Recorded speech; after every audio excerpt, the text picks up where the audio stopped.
നോക്കൂ, തലവേദനയാവുകയാണ് അല്ലെങ്കിൽ അഥവാ ആ തലവേദന തുടരുകയാണ് എന്നാണ് എൻ്റെ അഭിപ്രായം. പക്ഷേ ഇന്നത്തെ ശശി തരൂരിൻ്റെ അഭിപ്രായവുമായി ബന്ധപ്പെട്ട് എനിക്ക് മറ്റൊരു നിലപാടാണുള്ളത്. അത് ഞാൻ ആദ്യം വിശദീകരിക്കാം. ഇന്നിപ്പോൾ ശശി തരൂർ ആ പങ്കെടുത്തിരിക്കുന്ന വേദി വളരെ പ്രധാനമാണ്. ചില ഇൻ്റർനാഷണൽ വിഷയങ്ങൾ ഡിബേറ്റ് ചെയ്യുന്നൊരു വേദിയിലാണ് അദ്ദേഹം ആ പ്രസ്താവന നടത്തിയിരിക്കുന്നത്. എന്താണ് ആ പ്രസ്താവനയുടെ ഒരു രത്നച്ചുരുക്കം എന്ന് പറയുന്നത്? ഇന്ത്യൻ പ്രധാനമന്ത്രിക്ക് യുക്രൈൻ്റെ പ്രസിഡൻറ്റുമായും അതുപോലെ തന്നെ റഷ്യയുടെ പ്രസിഡൻറ്റുമായും നല്ല ബന്ധമാണുള്ളത്. അതുകൊണ്ട് യുക്രൈൻ റഷ്യ വാറിൽ ഇന്ത്യക്ക് വേണമെങ്കിൽ നല്ലൊരു മീഡിയേഷൻ നടത്താം എന്ന ആശയത്തെയാണ് അദ്ദേഹം മുന്നോട്ട് വച്ചിരിക്കുന്നത്.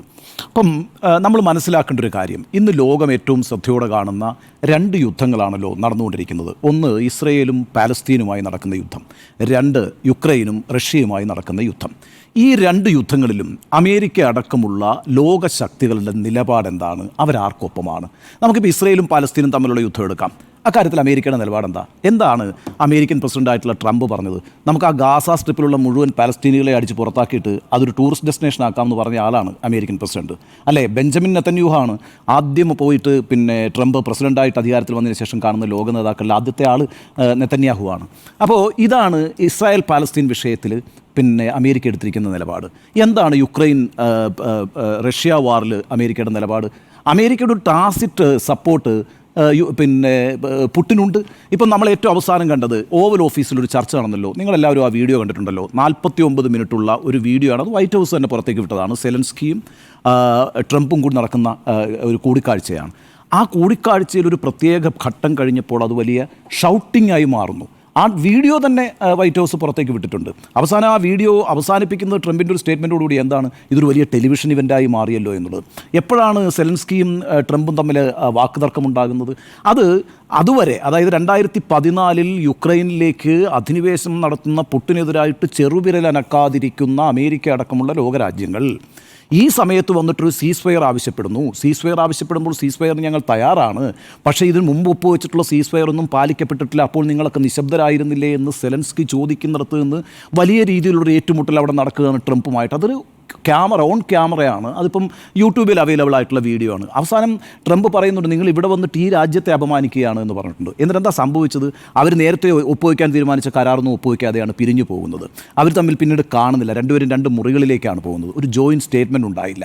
ആ രീതിയിൽ വളരെ മോശപ്പെട്ടൊരു സാഹചര്യം നയതന്ത്ര ചർച്ചയ്ക്കിടയിൽ സംഭവിക്കുന്നത് അപൂർവമാണ്. അപ്പോൾ ഈ അർത്ഥത്തിൽ ലോകരാഷ്ട്രങ്ങൾ യുക്രൈനോടും അതുപോലെ തന്നെ റഷ്യയോടും എടുത്തിരിക്കുന്ന സമീപനം എന്ന് പറയുന്നത് ഒരു ചേരിചേരാ നയമാണെന്ന് പറയാൻ കഴിയില്ല. ഏതൊക്കെയോ അർത്ഥത്തിൽ ഏതൊക്കെയോ വിഭാഗങ്ങൾ പരസ്പരം അങ്ങോട്ടും ഇങ്ങോട്ടും ഒക്കെ മാറിയും തിരിഞ്ഞും സപ്പോർട്ട് ചെയ്തുകൊണ്ടിരിക്കുന്നു. ഇവിടെയാണ് ശശി തരൂർ പറയുന്നത്, കഴിഞ്ഞ വർഷം സെപ്റ്റംബറിലും ഒക്ടോബറിലുമായിട്ട് 2 യാത്രകൾ നരേന്ദ്രമോദി ഈ 2 സ്ഥലങ്ങളിലേക്ക് നടത്തിയിട്ടുണ്ട്. മോസ്കോയിലേക്ക് നടത്തിയിട്ടുണ്ട്, യുക്രൈനിലേക്ക് നടത്തിയിട്ടുണ്ട്. ഇവിടെ രണ്ടിടത്തും സ്വീകാരനായിരുന്നു അദ്ദേഹം എന്നുള്ളതാണ്. ഹഗ് ചെയ്യാൻ പോലും കഴിയും വിധത്തിൽ ഊഷ്മളമായ സ്വീകരണമാണ് നരേന്ദ്രമോദിക്ക് ലഭിച്ചിട്ടുള്ളത് എന്നുള്ളതാണ്. ആ നരേന്ദ്രമോദിക്ക് ഇപ്പോൾ സംഭവിച്ചിരിക്കുന്ന ഈ ഏറ്റുമുട്ടലിനകത്ത് ഒരു മീഡിയേഷൻ സാധ്യമാണെങ്കിൽ അത് ഇന്ത്യക്ക് സാധ്യമായിരിക്കുന്ന ഒരു കാര്യമാണെന്ന് വളരെ ഡിപ്ലോമാറ്റിക് ആയിട്ടാണ് അദ്ദേഹം ഇന്നത് പറഞ്ഞിരിക്കുന്നത്. ആ അർത്ഥത്തിൽ ഇതിൻ്റെ കോണ്ടെക്സ്റ്റ് വളരെ പ്രധാനമാണെന്നാണ് ഞാൻ വിചാരിക്കുന്നത്. അതൊരു പ്രധാനപ്പെട്ട കാര്യവുമാണ്. ഇപ്പം ഞാൻ എൻ്റെ ഒരു വ്യക്തിപരമായ അനുഭവം പറയാം. ഞാൻ ആദ്യമായിട്ട് ശശി തരൂരിനെ കാണുന്നത് 2005 2005 ഐക്യരാഷ്ട്രസഭയുടെ ആസ്ഥാനത്ത് വെച്ചിട്ടാണ് ഞാൻ അദ്ദേഹത്തെ കാണുന്നത്. അന്ന് അദ്ദേഹം ഐക്യരാഷ്ട്രസഭയുടെ അണ്ടർ സെക്രട്ടറിയാണ്. ഈ ഐക്യരാഷ്ട്രസഭാ സമ്മേളനത്തിൽ പങ്കെടുക്കാനായിട്ട് ഡോക്ടർ മൻമോഹൻ സിംഗ് അന്ന് പ്രധാനമന്ത്രി അയക്കുമ്പോൾ യാത്ര ചെയ്യുമ്പം ആ മാധ്യമ സംഘത്തിൽ ഞാനുണ്ടായിരുന്നു. അന്നൊരു പ്രശ്നമുണ്ട്. അന്ന് ഇന്ത്യയും പാകിസ്ഥാനും തമ്മിൽ വലിയ സംഘർഷം നിലനിൽക്കുന്നൊരു സമയമാണ്. ആ സമയത്ത് ഈ ഐക്യരാഷ്ട്രസഭാ സമ്മേളനത്തിൻ്റെ ഭാഗമായിട്ടൊരു ഉഭയകക്ഷി ചർച്ച നടന്നിരുന്നു ഇന്ത്യയും പാകിസ്ഥാനും തമ്മിൽ. ആ ഉഭയകക്ഷി ചർച്ചയ്ക്ക് ശേഷം ഐക്യരാഷ്ട്രസഭയുടെ ആസ്ഥാനത്ത് വെച്ച് തന്നെ പ്രധാനമന്ത്രി മൻമോഹൻ സിംഗും അന്ന് പാകിസ്ഥാൻ്റെ പ്രസിഡൻ്റായിരുന്ന പർവേസ് മുഷറഫും കൂടി മാധ്യമങ്ങളെ കണ്ടിട്ടുണ്ട്. ആ മാധ്യമ സമ്മേളനത്തിൻ്റെ കണ്ടക്ടറായിരുന്നു ശശി തരൂർ. ശശി തരൂർ നടുക്കിരിക്കുന്നു, പർവേസ് മുഷറഫ് ഇടതുവശത്തിരിക്കുന്നു, വലതുവശത്ത് മൻമോഹൻ സിംഗ് ഇരിക്കുന്നു. ഈ രീതിയിലുള്ള ഒരു വാർത്താ സമ്മേളനം അവിടെ വെച്ചിട്ടാണ് ഞാൻ അദ്ദേഹത്തെ ആദ്യമായിട്ട് പരിചയപ്പെടുന്നത്. അപ്പോൾ ഈ ഐക്യരാഷ്ട്രസഭയിലൊക്കെ പ്രവർത്തിച്ചിട്ടുള്ള ആളുകൾ സത്യത്തിൽ ഈ പറയുന്ന ഇത്തരം വലിയ യുദ്ധങ്ങൾ ഉണ്ടാകുന്ന സമയത്ത് ഏറ്റവും ഫീസിബിളായ ഒരു മീഡിയേഷൻ ആർക്കാണ് പോസിബിൾ ആയിരിക്കുക എന്ന് അന്വേഷിക്കുകയൊക്കെ ചെയ്യുന്നത് അവരുടെ ഒരു അന്താരാഷ്ട്ര സബ്ജക്റ്റുമായി ബന്ധപ്പെട്ട കൗതുകത്തിൻ്റെ അടിസ്ഥാനത്തിലൊക്കെ കൂടിയായിരിക്കും.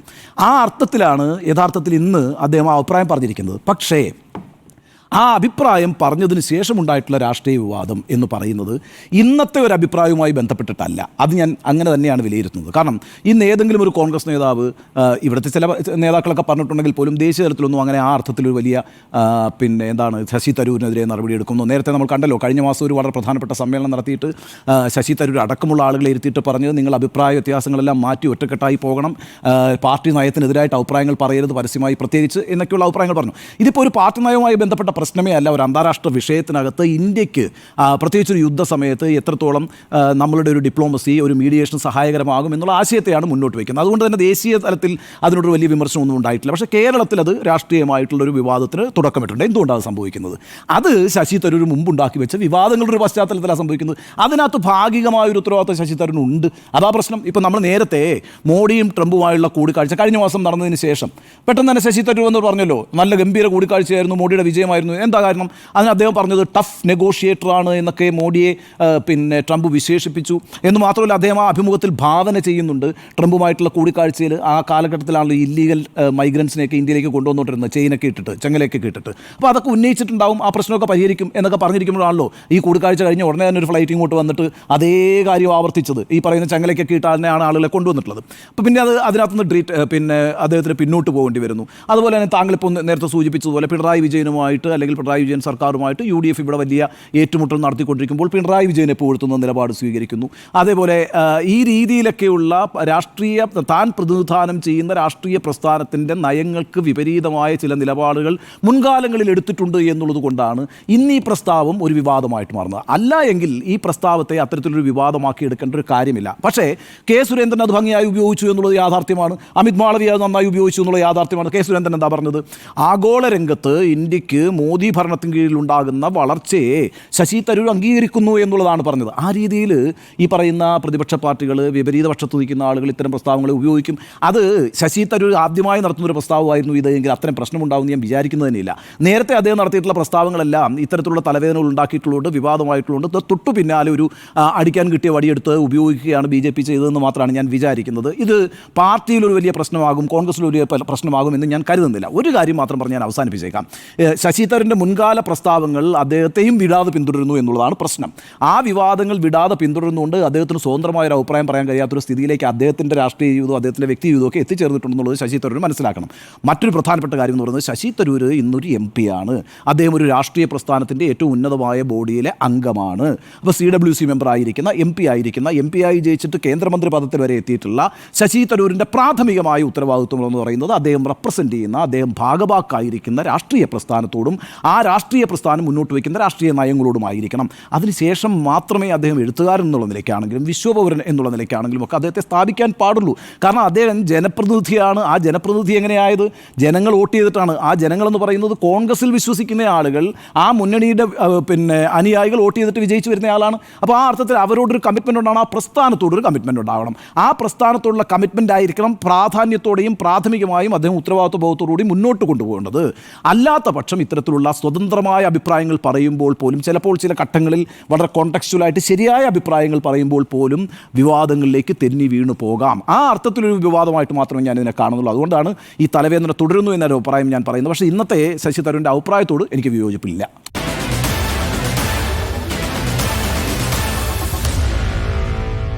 Meet the editors.